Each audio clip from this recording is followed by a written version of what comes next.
Hello বন্ধুরা, কেমন আছো সবাই? আশা করি সবাই ভালো আছো। আমার আজকের রেসিপি মাশরুম। এই মাশরুম রেসিপিটা একদম কিন্তু রেস্টুরেন্টের মতন হয়েছিল। আমি যেভাবে মাশরুমটা রান্না করি সেটাই আজকে শেয়ার করেছি। আশা করি সবার ভালো লাগবে। তবে দেখে নিই কীভাবে রান্নাটা করেছি। বাজার থেকে মাশরুমটা কিনে এনেছি। তো মাশরুমটা কিন্তু অনেকটা ময়লা ছিল, জল পাল্টিয়ে পাল্টিয়ে কয়েকবার আমি ধুয়ে নিচ্ছি। বড় ছোট মিলিয়ে 14-15টা মতন মাশরুম রয়েছে। তো ভালো করে ধুয়ে নেওয়ার পরে আমি এটা জল শুকানোর জন্য রেখে দিলাম। তাড়াহুড়া থাকলে টিস্যু পেপার দিয়ে মুছে নিতে পারো। তারপরে নিয়েছি 10টা মতন কাজুটা আমি বেটে নেব। কাজুর পরিমাণটা কমিয়ে দিলে কোনো অসুবিধা নেই, এখানে 4-5টা কাজু দিলেও হবে আমি যে পরিমাণ মাশরুম নিয়েছি তার জন্য। এবার আমি পেঁয়াজ কুচিয়ে নেব। মাঝারি সাইজের 2টো পেঁয়াজ নিলেই হবে, এর থেকে বেশি নেওয়ার দরকার নেই, এর থেকে কম নিলেও হবে। তো পেঁয়াজটা আমি আর বাটলাম না, কুচি করে দিয়ে দিলাম, কারণ গ্রেভি করার জন্য আমি কাজু বাটা ব্যবহার করেছি। এখানে 3টে ছোটো সাইজের টমেটো নিয়েছি, টমেটোটাও আমি বেটে নেব। প্রথমে আমি কুচি করে কেটে নিলাম, টমেটোটা বেটেও আমি সাইডে রেখে দিচ্ছি। এর মধ্যে মাশরুমগুলো একদম শুকিয়ে গেছে, মাশরুমের গায়ে একদমই জল নেই। তাই এখন আমি মাশরুমগুলো কেটে নিচ্ছি, নিজের পছন্দ মতন সাইজ করে কাটছি। এটা 4 ভাগ করে নিলেও হবে। মাশরুমের ডানটির যে নিচের অংশটা সেটা আমি কেটে কেটে কিন্তু ফেলে দিচ্ছি, ওটা কিন্তু সেদ্ধ হতে চায় না, ওই জন্য আমি ফেলে দিলাম। তো আমি পাতলা পাতলা করে কেটে নিচ্ছি, এটা যে কোনো সাইজ করে কেটে নেওয়া যাবে। সব কটা মাশরুম আমার কাটা হয়ে গেছে। এবার আমি এটা ম্যারিনেট করে নেব। দিচ্ছি হলুদ, হাফ চামচের থেকে একটু কম, সামান্য নুন দিচ্ছি, লাল লঙ্কার গুঁড়ো, আর দিচ্ছি সাদা তেল দেওয়ার পরে খুব ভালো করে আমি মিশিয়ে নেব। আর এই তেলটা দেওয়ার জন্য মাশরুমের গায়ে কিন্তু মশলাটা খুব ভালো করে লেগে থাকবে। চাইলে এখানে গলানো বাটারও দেওয়া যাবে।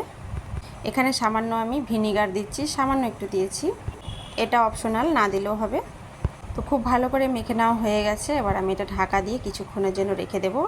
এটা খুব বেশি আগে করার দরকার নেই, রান্নাটা শুরু করার আগে করলেই হবে। তো আমি কড়ার মধ্যে সাদা তেল দিয়ে দিলাম, সর্ষের তেল দিয়েও করা যাবে। দিচ্ছি তেজপাতা আর গোটা গরম মশলা, দিলাম কুচনো পেঁয়াজগুলো। আমি এটা কম আঁচে রান্না করে নেব, পেঁয়াজটা লালচে করে ভেজে নেব। এরপরে দিয়ে নিচ্ছি কাঁচা লঙ্কা কুচি, কাঁচা লঙ্কাটা টমেটোর সাথে বেটে দিলেও হবে।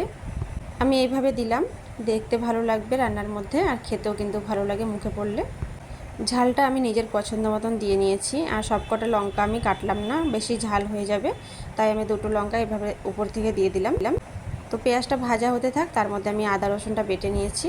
আদা রসুন বাটা হয়ে গেছে, এখন আমি আদা রসুনটা পেঁয়াজের মধ্যে দিয়ে এবার আমি ভালো করে কষিয়ে নেব পেঁয়াজের সাথে। এবার আমি একে একে গুঁড়ো মশলাগুলো দিয়ে নেব। হলুদ গুঁড়ো দিলাম, লাল লঙ্কার গুঁড়ো,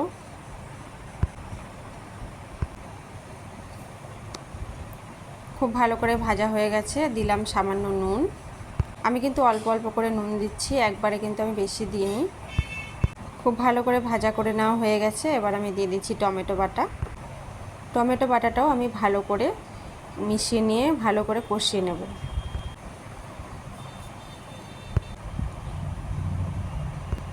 এই মাশরুম রেসিপিটা আমি একটু গ্রেভি করে করব, একটু বেশি গ্রেভি হলে রুটি পরোটা নানের সাথে খেতে ভালো লাগে। তো কিছুক্ষণ নাড়াচাড়া করে নেওয়ার পরে তেল ছাড়তে শুরু করেছে আবারও। তারপরে আমি কাজু বাটাটা দিয়ে দিলাম, খুব ভালো করে আমি মিশিয়ে নেব আবারও। কাজুটা দেওয়ার জন্য কিন্তু খেতে খুবই ভালো লাগবে। তো আবারও সামান্য নুন দিয়ে দিয়েছি, মোট আমি রান্নাতে 1 চামচ মতন নুন ব্যবহার করেছি। তারপরে দিয়েছি হাফ চামচ চিনি, আর দিলাম 3-4 চিমটি মতন গরম মশলা।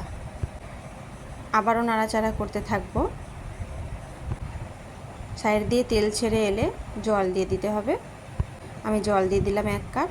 জলটা ফুটতে থাক, ততক্ষণ আমি দেখে নিচ্ছি যে মাশরুমটা আমি মাখিয়ে রেখেছিলাম সেটা, এই জলটা বেরিয়েছে মেখে রাখার জন্য। জলটা আমি ব্যবহার করব না, জলের থেকে ছেঁকে আমি তুলে নিয়েছি। ঝোলটা ফুটে উঠেছিল, তখন আমি মাশরুমগুলো দিয়ে দিয়েছি। মাশরুমটা দেওয়ার সময় ক্যামেরাটা বন্ধ ছিল, দেখাতে পারিনি।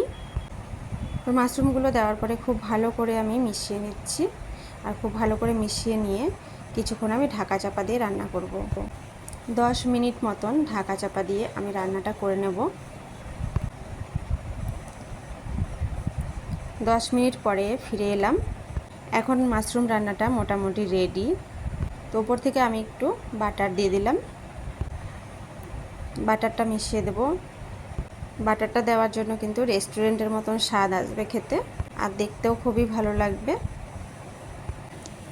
খুব ভালো করে আবারও মিশিয়ে নিচ্ছি বাটারের সাথে। সবশেষে দিয়ে দিলাম আমি কাসুরি মেথি পাতা। কাসুরি মেথি পাতাটা দেওয়ার জন্য কিন্তু একদম রেস্টুরেন্টের মতন লাগবে খেতে। ধনেপাতা থাকলে ধনেপাতা ছড়িয়ে দিতে হবে। আমার কাছে ধনেপাতা ছিল না, তার জন্য আমি ধনেপাতাটা দিতে পারিনি। সো সব কিছু দেওয়া শেষ, তারপরে আমি একটু ঢাকা দিয়ে রেখে দিলাম। তো আমার রান্না কমপ্লিট। এবার আমি পরিবেশন করে নেব। একটা অন্য বাসন আমি বেড়ে নিচ্ছি। দেখতেও ভালো হয়েছিল আর খেতেও কিন্তু এটা খুবই ভালো হয়েছিল। এইভাবে একবার করে নিলে বাইরে থেকে আর কিনতে হয় না। কেমন লাগলো ভিডিওটা কমেন্ট করে জানাতে ভুলো না। ভিডিওটা ভালো লাগলে চ্যানেলটাকে সাবস্ক্রাইব করে আমার পাশে থেকো। আজকের মতন এখানেই শেষ করছি। আবারও চলে আসবো অন্য কোনো ভিডিও নিয়ে। এতক্ষণ আমার পাশে থাকার জন্য অনেক অনেক ধন্যবাদ।